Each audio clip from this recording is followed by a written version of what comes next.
Big pass நிகழ்ச்சி முடிஞ்சும் பார்த்தீங்கன்னா, இன்னும் அந்த சண்டைலாம் முடியவே இல்ல. பிக் பாஸே பார்த்தீங்கன்னா, ரொம்ப சர்ச்சையா தான் இருந்துச்சு. என்னடா இப்படி நடந்துக்கிறாங்களே பிக் பாஸ்ல அப்படிங்கிற மாரி இருந்துச்சு. ஏன்னா டைட்டில் வின்னரா அடிக்கக்கூடிய தகுதி வந்து பிரதீப்புக்கு இருந்துச்சு. அவன திடீர்னு ரெட் கார்டு குடுத்து வெளிய அனுப்புன பிறகு பார்த்தீங்கன்னா, பிக் பாஸ் போட்டியே பயங்கரமா இருந்துச்சு. அதுக்கப்புறம் பார்த்தீங்கன்னா, யாருமே பார்க்க பெருசா விரும்பல. அதுக்கப்புறம் வைல்டு கார்டு என்ட்ரியா அர்ச்சனா, தினேஷ் இவங்கலாம் வந்த பிறகு, இவங்க இப்ப ஒரு பிளான் பண்ணி, டார்கெட் பண்ணி, பலர வந்து அங்க ஏற்கனவே காலி பண்ண பிரதீப்ப காலி பண்ண பிளான் போட்ட அந்த டீமுக்கு வந்து ஒரு சிம்ம சொப்பனமா இருந்தாங்க. மாயா, பூர்ணிமா கேங்கும் வந்து என்ன செஞ்சாங்க, போட்டியாளர்கள்லாம் பிளான் போட்டு அவங்களும் தூக்க ஆரம்பிச்சாங்க. ஆனா அர்ச்சனாவையும், தினேஷையும் அவங்கனால தூக்கவே முடியல. கடைசியில பார்த்தீங்கன்னா, வைல்டு கார்டு என்ட்ரியா வந்த அர்ச்சனா வந்து ஜெயிச்சது வந்து பிஆர் ஓட்டுங்க அப்படின்னு ஜெயிச்சு வெளியே வந்த பிறகு சொல்ல ஆரம்பிச்சாங்க. எப்படி வைல்டு கார்டு என்ட்ரியா உள்ள வந்தவங்க டைட்டில ஜெயிக்க முடியும் அப்படிங்கிற மாதிரி கேள்வி கிடைச்சாங்க. அதுல வந்து டிவியில வந்து ஒரு போட்டியில பேட்டியில கூட பார்த்தீங்கன்னா, அர்ச்சனா பேசும்போது எனக்கு ஒரு 19 கோடி ஓட்டு விழுந்துச்சுங்க அப்படிங்கிற மாதிரி சொன்னாங்க.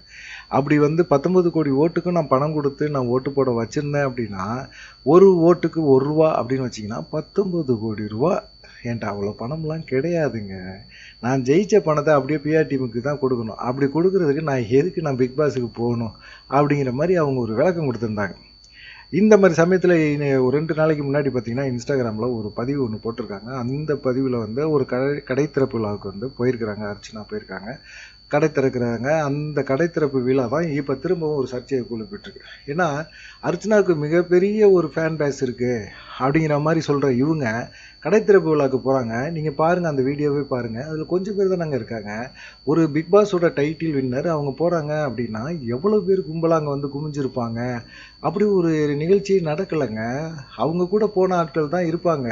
நாங்க சொன்னதை இப்பயாவது நம்புறீங்களா? பிஆர் டீம் போட்டு தான் அவங்க ஜெயிச்சிருக்கிறாங்க. அவங்க ஓட்டு காசு கொடுத்து தான் ஜெயிக்க வச்சிருக்கிறாங்க அப்படிங்கிற மாதிரி திரும்பவும் அந்த புள்ளி கேங்கெல்லாம் பேச ஆரம்பிச்சிருக்குது.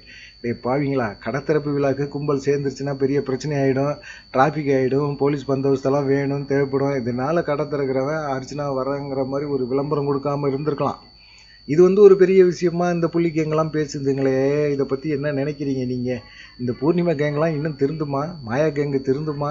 திருந்தாதான்னு தெரியவே இல்லை. இந்த விஷயம்தான் இப்போ பரபரப்பாக பேசப்பட்டுக்கிட்டு இருக்கு. பார்க்கலாம் என்ன நடக்கும் அப்படின்னு சொல்லி.